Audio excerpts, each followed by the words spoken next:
Well, here we are at the Fat Duck, the beautiful bike shop slash cafe, the epicentre of Ironman WA at the moment. Tri Cafe special edition, brought to you by, well, let's just call it brought to you by the Fat Duck this afternoon. We've got some likely characters on the panel this afternoon. Trent Taylor, who is the commercial man with the idea for the newly formed Ironman WA WTC style. We've also got professional and well, he's the fastest man from Kona this year, Pete Jacobs. Pete, welcome. On the run, let's not. There was 8 more faster than it. Blinding run. But guys, the first thing I want to talk about is Chrissy Wellington, who no doubt has just had a sensational year. She had a big day in Roth, of course. We had the did not start in Kona, which just set everybody off on that morning. But Pete, an 8:36 by a female to come 8th overall in Arizona. Big day.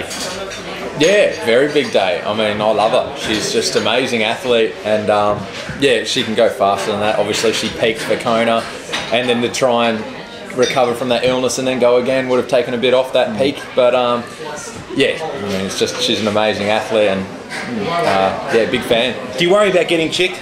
Do you worry about it if the guys talk about getting chicked by I'm not Chrissy? worried about it. I mean, if I have a terrible day as I've had here in WA before, yeah, I would be, but it's not an issue if I have a good day.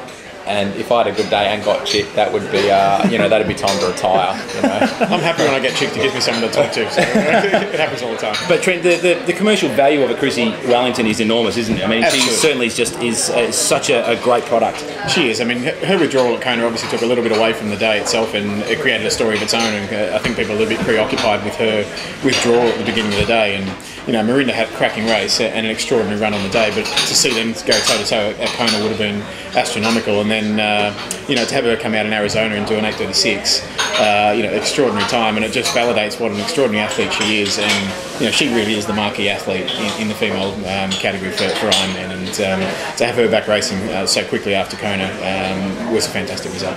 It certainly was. And well, another fantastic result we're looking forward to is Pete, we're looking forward to seeing if you can live up to the Twitter, which is where you said recently that you'd be heading out under 2:40 pace here in Ironman Western Australia. On the bike, or?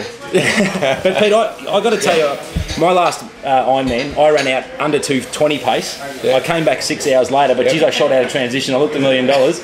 Can it be done? What are you doing? Are you just playing a bit of mind games, or do you think it can be done?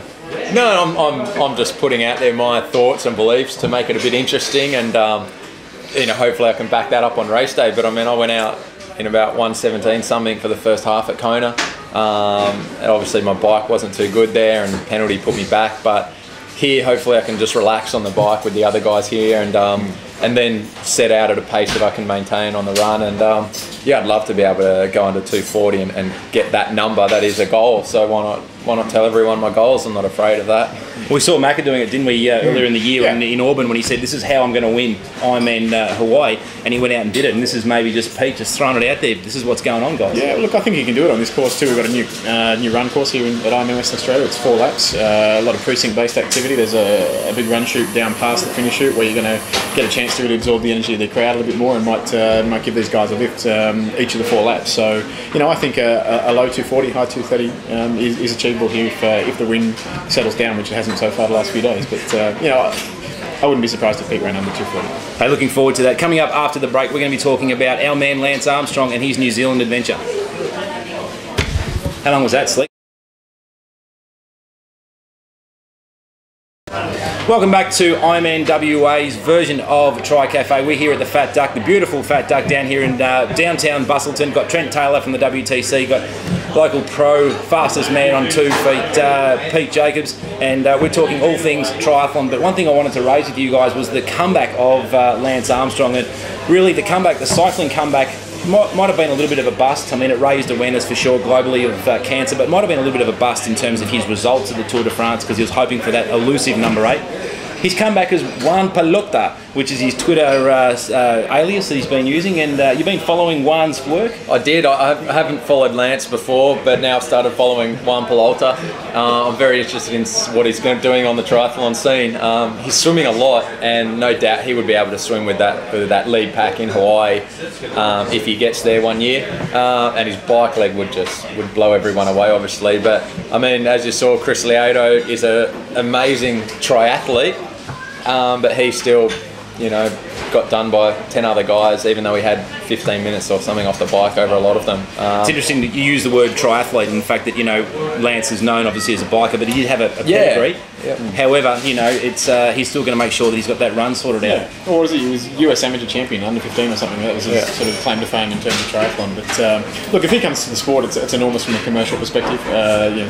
Simply from a media value alone, to have him race, whether it's at Kona or at any race he chooses to do, and obviously he's nominated New Zealand as his comeback event. For us, it's just exciting to have him involved.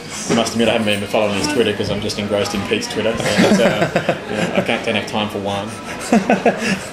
Well, we're looking for. I mean, he starts in New Zealand. That's going to be his first one back. He's coming off the back of the Tour Down Under, which might not be the ideal preparation. Seems that he's going to be poleaxing it around Adelaide for 5 or 6 days. But look, if anyone can make the sport work, you would think it's the man Lance Armstrong. Yeah, he'll have it all worked out. He knows how to train. He's the best endurance athlete in the world, no doubt about that. But the best endurance athlete is getting a little bit older as well. So obviously his time is limited to kind of get that run that he will need to be a real threat at Hawaii, and I guess in any professional triathlon race. But as you saw with Chrissy doing so well at Arizona, another point to that is that there are a lot of races and not as many guys in that top rung, so it sort of spreads the field out a little bit, so he'll be up there. Yeah, certainly looking forward to seeing what he does in New Zealand. It's going to be a great time, and look, and it's a coup for that race too, the fact that they've got him starting off that. But in 60 seconds or less, mate, I'm going to put you onto the pop. Let's think. Female winner from Ironman WA this year. Who are you liking? Beck Keith. Beck Keith, very, very. I think she's stand out. Her resume definitely is an impressive one. In the men's though, it's certainly going to be a great one. We've got our man Pete. I'm going to call you our man Pete, who's he's looking great. We've got of course the multiple Australian winner Patrick Burnett, I should say. Sorry, it's a race in full, I think. Luke Bell? Yeah, Luke Bell, Scott Needley, PJ and Patrick. I think, if PJ comes off, I give him 5 minutes off the bike. I think he can run him down.